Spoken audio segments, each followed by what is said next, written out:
Today we're going to be using Copilot to create an information security policy for us. So, simple steps. We want it to comply with the requirements of ISO 27001.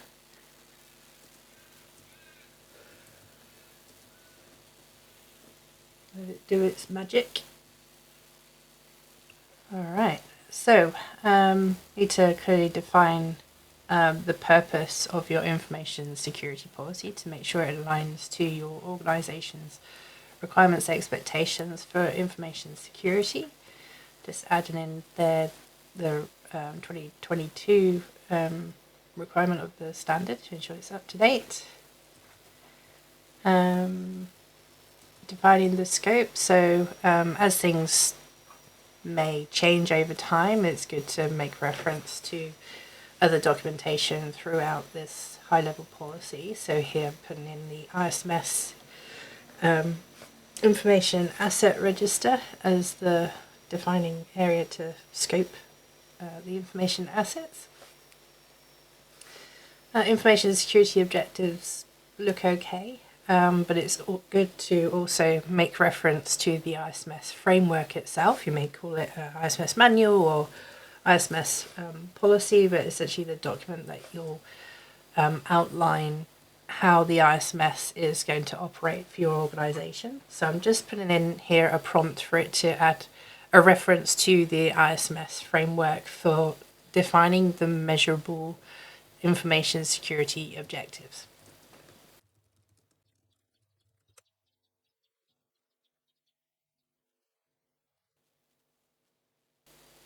Okay, so governance roles and responsibilities.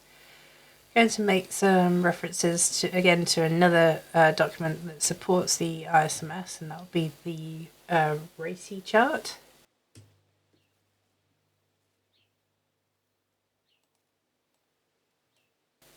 So I'm just asking it here to make reference to the RACI for the defined roles and responsibilities of information security, cybersecurity, and privacy management throughout the organization.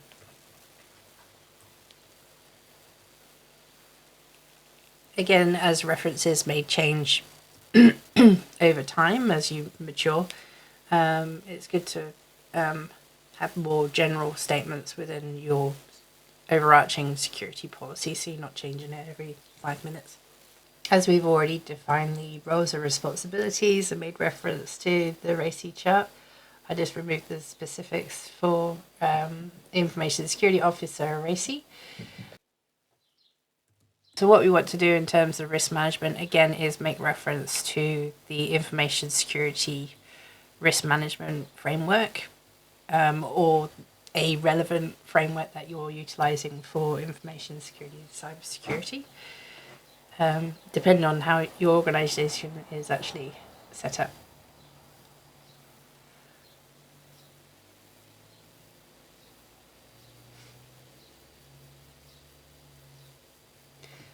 What I like to do here, again, to make a high-level policy statement, is defining the principles for information security relating to more generalized activities.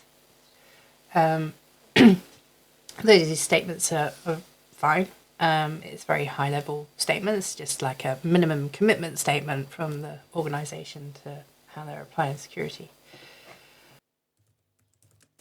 In terms of compliance and audit, it's good to specify legal, regulatory, and contractual requirements for information security, cybersecurity, and privacy in particular, because we're not doing a catch-all across every piece of legislation. It needs to be specific to information security management and specific contractual requirements. So if you have a major client, you may want to add a specific reference to meeting their obligations.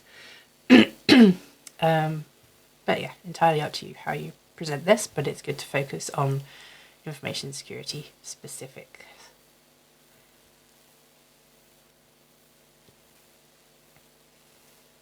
I'm generally happy with the the remainder here. You may want to update your policy review depending on what your internal policies are. But in enforcement, ISO 27002 actually outlines that we should be adding in procedures for handling of exemptions and exceptions to information security policies and procedures, because we can't always comply with our policy statements. So it's just ensuring that there is some recognition of that and ownership as to who makes a decision around exemptions and exceptions to policy.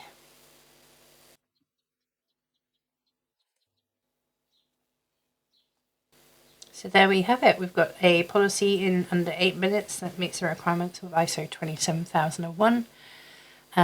Additional element that we could add in here are some specifics for ensuring a commitment to information security program from the executive. So I'll just add that in here.